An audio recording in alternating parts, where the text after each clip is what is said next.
Parliament, aspirants, my colleague Senator Mbokomen, and the entire team that is here, including yourselves, for being here. I've maintained from the beginning, and today I've issued a statement, I think with a lot of clarity, that all of this is a political witch hunt because I have the requisite qualifications to run for office of governor in Nairobi County.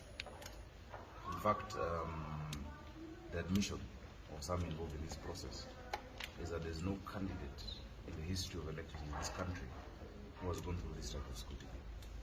And not just scrutiny, but also intimidation and coercion. On the 6th of June, I presented my credentials to the requisite authority, the competent authority, which is the Commission for University Education.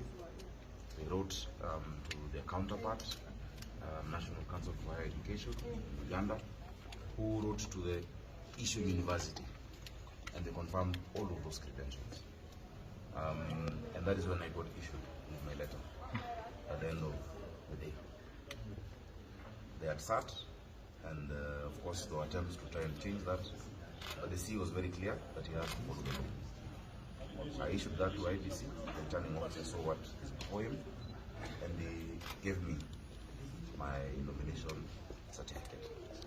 That is what the IBC is defending. Subsequent to that, there's been a lot that has been happening behind the scenes, including propaganda, maligning of my name, trying to dent my credibility, because those who are opposing us have realized that the only way they can capture the seat of governor of Nairobi is by me not being on the ballot. I would like to tell them this. The people of Nairobi have resolved that they want to transform our country. The common mwananchi in this city, and everybody traversing the entire social class, knows that it's time for change. I have stood for these people for the last 5 years as senator.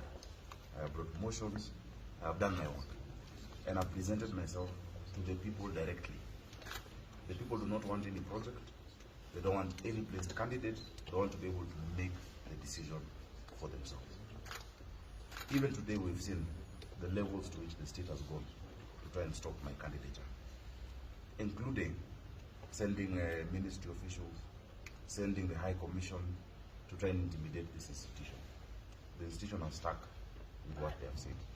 I would like to urge those detractors, whoever they might be, including those that I have mentioned earlier, let the people decide. Let the people make their choice. Yes. Nairobians will choose their governor. Yes. The governor of Nairobi will not be chosen through the court, will not be chosen through boardrooms, will not be chosen by the powers that be. But the real power that be is the 2.5 million voters in Nairobi City County. For the first time today, I've had to address my former party leader, who is the President Uhuru Kenyatta. A man I respect, a man I credit to the law that I have been able to do. We have worked together, our journey has been long. And I told him that back then, even before I was chairman of Kenya, I did everything in my ability for his career. But now he's doing everything in his ability to finish mine at age 37. It is well, there is a God. I stand by the truth, and I tell my supporters, I have the requisite qualification, and I am sure that our march is unstoppable, our faith is unshakable, and our victory will be inevitable. We shall make Thank